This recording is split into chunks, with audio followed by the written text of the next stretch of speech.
Hi அஸ்ஸலாமு அலைக்கும் வணக்கம் நமஸ்தே. இன்றைக்கி நம்ம என்ன பார்க்க போகிறோன்னா சுவையான சிக்கன் சீஸ் கட்லெட் எப்படி செய்ய போகிறோன்னு பார்க்க போகிறோம். Welcome to Farrus kitchen. தேவையான பொருட்கள்: சிக்கன் 1/2 கிலோ, உருளைக்கிழங்கு 3, மஞ்சள் தூள் 1 டேபிள் ஸ்பூன், இஞ்சி பூண்டு விழுது 1 டேபிள் ஸ்பூன், பச்சை மிளகாய் 2, கரம் மசாலா 1/4 டேபிள் ஸ்பூன், மிளகாய் தூள் 2 டேபிள் ஸ்பூன், மிளகுத்தூள் 2 டேபிள் ஸ்பூன், முட்டை 2, புதினா 1/2 கப், கொத்தமல்லி 1/2 கப், பிரெட் கிராம்ஸ் 2 கப், சீரகம் 1/2 டேபிள் ஸ்பூன், வெங்காயம் 1, சீஸ் 5 ஸ்லைசஸ். ஃபஸ்ட்டு நம்ம சிக்கனை பாயில் பண்ண போகிறோம். சிக்கன் பாயில் பண்ணுறதுக்கு முன்னாடி அதில் மசாலாஸை சேர்க்கணும். 1/2 kg சிக்கன் எடுத்துகிட்டு அதில் 1 டேபிள் ஸ்பூன் இஞ்சி பூண்டு பேஸ்ட்டையும் 1 டேபிள் ஸ்பூன் மஞ்சள் தூள், காரத்திற்கு ஏற்ப மிளகாய் தூள். நான் இப்போது 2 டேபிள் ஸ்பூன் மிளகாய் தூளை சேர்க்க போகிறேன். அதுக்கப்புறம் நம்ம பொடியாக நறுக்கி வச்சுருக்க பச்சை மிளகாவையும், மிளகுத்தூள், அப்புறம் வாசனைக்காக கரம் மசாலா, அப்புறமா சிக்கன் வேக வைக்கிறதுக்கு தேவையான அளவு உப்பை சேர்த்து இதை எல்லாத்தையும் நல்லா மிக்ஸ் பண்ணிவிட்டு, வேணும்னா நீங்கள் லைட்டாக தண்ணி சேர்த்துக்கலாம். நான் தண்ணி இல்லாமல் மிக்ஸ் பண்ணிவிட்டு 5 மினிட்ஸ் இதை அப்படியே வைக்க போகிறேன்.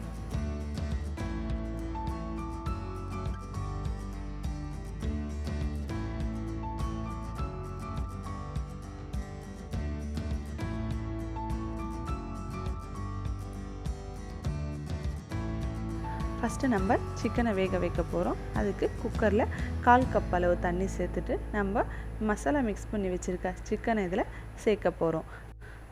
அப்புறம் நம்ம கட் பண்ணி வச்சுருக்க உருளைக்கிழங்கை இந்த சிக்கனில் சேர்க்க போகிறோம்.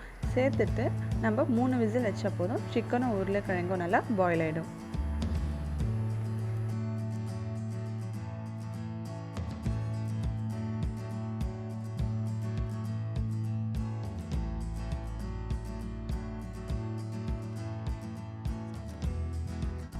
ப்ரெஷர் போனதுக்கப்புறமா நம்ம சிக்கன் எடுத்து அதில் இருக்க போன்ஸை ரிமூவ் பண்ணிக்க போகிறோம். நீங்கள் போன்லெஸ் சிக்கனை கூட எடுத்துக்கலாம். சிக்கன் பீஸை வந்து ஸ்பூனால் பிடிச்சிட்டு ஒரு ஃபோக்கால் அதை நல்லா பிரித்து விட்டுக்கணும். அப்போ தான் நம்ம கட்லெட்டில் சிக்கன் பீஸ் நீட்டாகவும் சாப்பிட்றப்போ டேஸ்ட்டாகவும் நல்லாயிருக்கும்.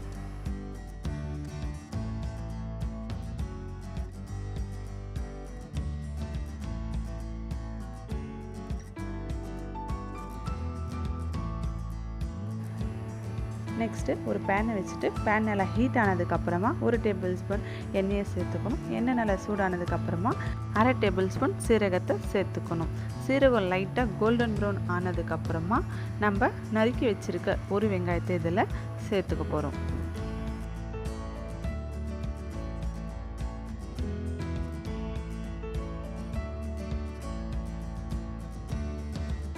வெங்காயத்தை லைட்டாக வதக்குனதுக்கப்புறமா பச்சை மிளகாவை சேர்த்துக்கிறோம். பச்சை மிளகா ஆப்ஷனல் தான். பச்சை மிளகாவையும் வெங்காயத்தையும் எண்ணெயில் நல்லா வதக்குனதுக்கப்புறமா இதில் 1/4 ஸ்பூன் மிளகுத்தூளியும் 1/4 ஸ்பூன் உப்பையும் சேர்த்துட்டு எல்லாத்தையும் மிக்ஸ் பண்ணிக்க போகிறோம்.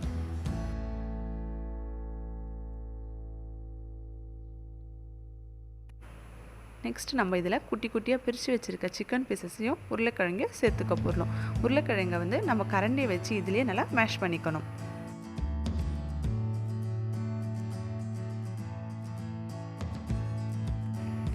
இதில் நம்ம புதினாவையும் கொத்தமல்லியும் சேர்த்துட்டு லைட்டாக ஒரு 2 நிமிஷம் வதக்குனதுக்கப்புறமா ஆஃப் பண்ணிடலாம். நம்ம கட்லெட் வந்து எண்ணெயில் பொரிக்கும் போது பிரியாமல் இருக்கிறதுக்காக எக் கோட்டிங் கொடுக்க போகிறோம். அதுக்கு 2 எக் உடைச்சி எடுத்துட்டு அதில் 1/4 டேபிள் ஸ்பூன் உப்பையும் 1/2 டேபிள் ஸ்பூன் மிளகாத்தூளையும் சேர்த்து நல்லா மிக்ஸ் பண்ணிக்கணும்.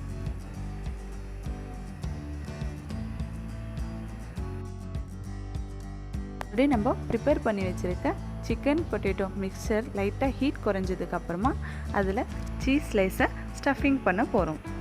நான் இப்போது ஒரு சீஸ் ஸ்லைஸ் எடுத்துகிட்டு 2 ஆஃபாக கட் பண்ணிகிட்ருக்கேன். ஒரு கட்லெட்க்கு 1/2 சீஸ் ஸ்லைஸை ஸ்டஃபிங் பண்ணிக்கிறேன்.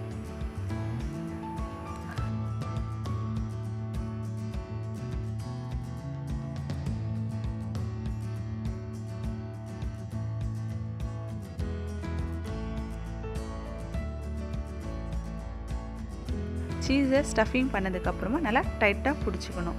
அப்போ தான் நம்ம ஆயிலில் ஃப்ரை பண்ணும்பொழுது சீஸ் வந்து கட்லெட்லேருந்து வெளியே வராமல் இருக்கும்.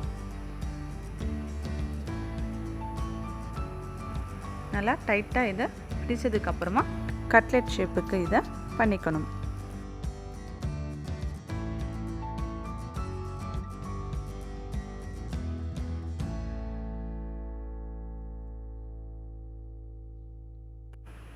அப்புறம் இதை எக் கோட்டிங் கொடுக்க போகிறோம். எக் கோட்டிங் கொடுத்ததுக்கப்புறமா நம்ம கிரைண்ட் பண்ணி வச்சுருக்க ரஸ்க்கு கிராம்ஸ் அப்படி இல்லைன்னா ப்ரெட்டை வந்து ஆயிலில் நல்லா ரோஸ்ட் பண்ணதுக்கப்புறமா அதை கிரைண்ட் பண்ணிவிட்டு அதில் இந்த கட்லெட்டை நல்லா கோட்டிங் பண்ணிக்கணும்.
நம்ம கோட்டிங் பண்ண எல்லா கட்லெட்டையும் ஒரு பிளேட் அப்படி இல்லைன்னா ஒரு கண்டெய்னரில் வச்சு இதை ஃப்ரிட்ஜில் 10 மினிட்ஸ் வைக்கணும். 10 மினிட்ஸ் வச்சதுக்கப்புறமா தான் நம்ம ஃப்ரை பண்ண போகிறோம்.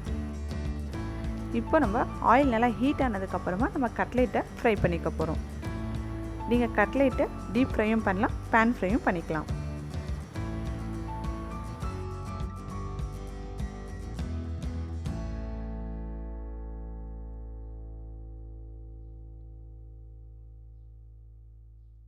ஆயில் வந்து ஓவர் ஹீட் ஆகக்கூடாது. மீடியம் ஃப்ளேமில் வச்சுட்டு நம்ம கட்லெட் 2 சைடும் ப்ரௌன் கலராக ஃப்ரை ஆகிற வரைக்கும் ஃப்ரை பண்ணிக்கணும்.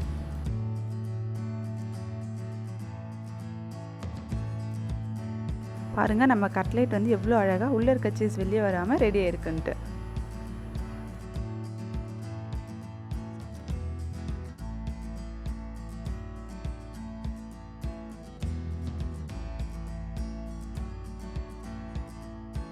இருங்க எங்கே கிளம்பிட்டீங்க? சிக்கனையும் சீஸும் வாங்க போகிறீங்களா? அதுக்கு முன்னாடி இந்த வீடியோவை லைக் பண்ணுங்கள், உங்கள் ஃப்ரெண்ட்ஸுக்கு ஷேர் பண்ணுங்கள். மறக்காமல் இந்த டிஷ்ஷை உங்கள் வீட்டில் ட்ரை பண்ணிட்டு எப்படி இருந்ததுன்னு கமெண்ட் பண்ணுங்கள். ஃபர்ரூஸ் கிச்சன் சேனலை சப்ஸ்கிரைப் பண்ணுங்கள். தேங்க்யூ ஃபார் வாட்சிங். பை.